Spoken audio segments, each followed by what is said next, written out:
Tidak semua warga negara asing yang masuk ke Palembang melalui Bandara SMP 2 dilarang untuk datang. Hanya WNA yang bepergian ke Tiongkok yang melalui negara Singapura serta negara yang terindikasi virus corona yang dilarang masuk.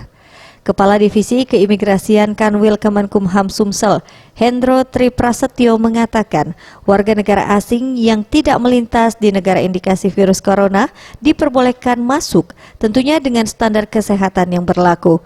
Pengecekan riwayat perjalanan akan dilakukan jika bepergian ke negara terindikasi corona, minimal selama 14 hari dari kedatangan akan dipulangkan kembali sesuai dengan peraturan pemerintah terkait antisipasi virus corona. Jadi tidak semua orang asing. Jadi orang asing yang tidak pernah ke Cina kemudian datang ke Indonesia melalui Singapura, apabila dia tidak terindikasi virus corona, ya dia dipersilakan.